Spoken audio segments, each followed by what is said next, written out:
Contest Chair, fellow SEC Roughriders, hidden judges, guests, and any agents in the room. When I was 6 years old, I got to stand on a stage with a movie star. We lived in a little town called Baxter Springs, Kansas, right in the southeast corner. The main claim to fame of Baxter Springs was that during the Civil War, the place was burned to the ground by Quantrill's raiders. Right now, it was a town of about 2,000 people, and every Saturday, every kid in town went to the movies.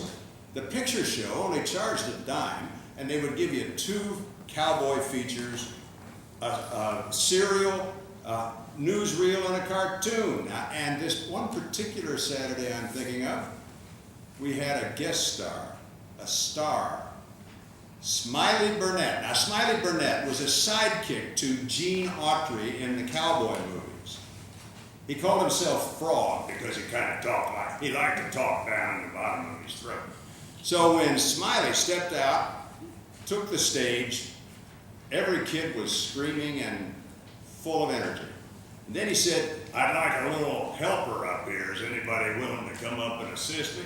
There was an immediate dead silence, and during that hush, I saw an opportunity. I was up there like a flash, standing right next to his knee. He gave me a little tiny harmonica that would play one note, and then he and I played a little tune together. He would nod and wink at me every time it was my turn to blow. Well, I had a great time. I enjoyed being in front of my first audience. I found it very gratifying, and I think that's what set my path for the rest of my life. I've been an actor ever since.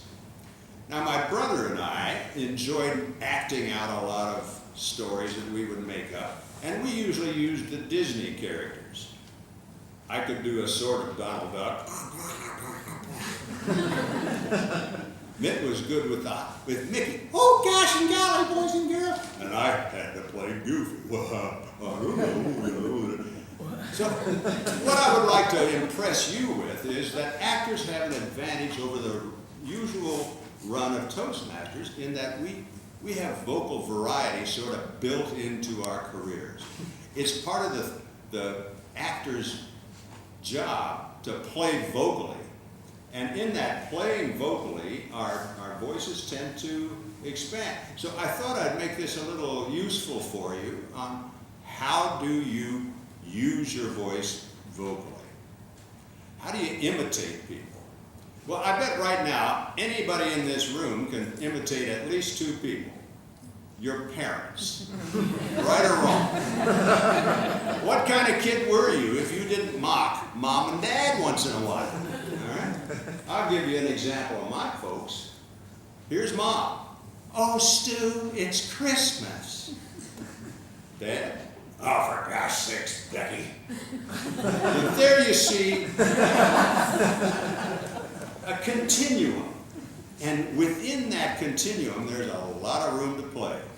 When I got to college, my roommate was fond of also sidekicks from the cowboy movies, an actor named Walter Brennan. How many here recognize Walter Brennan? How many of you are old enough to remember?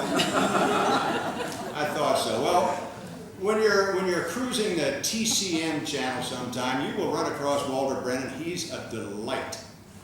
Some of my favorite roles that he played were he was the sidekick for Bogart in To Have and Have Not, the first film that Lauren Bacall made. You remember Lauren Bacall? She was the one who said, "You know how to whistle, don't you, Steve? Put your lips together and blow." Anyway, Walter's favorite line in that movie was, "Hey, was you ever bit by a dead bee?" You know, a dead bee will bite you as quick as a live one would. My favorite Walter Brennan line happened in Bad Day at Black Rock, a rather obscure cowboy movie. Everybody's shaking their head and giving me a blank look. But in that film, Walter got to say, "I'm consumed with apathy." Isn't that a great line? Wouldn't you like to be consumed with apathy sometime? Hey. All right, so how else do you do it? What else do you do to work on your voice? Well, there are ways of making the membranes of your mouth hard or soft. For instance, a soft membrane actor would be Jimmy Stewart, where he sort of puts a little more air than is necessary into, you know, and it would give the counter fits. Then if you want to go to the hard side of the membranes, think of Ratso Rizzo in Midnight Cowboy, played by Dustin Hoffman. Don't call me Ratso, I said Rico, and Rico Rizzo, and I'm walking here. So that has a metallic feel about it. Another actor that does the hard ends is Ethel Merman. There's no business like show business like no. You know how that goes.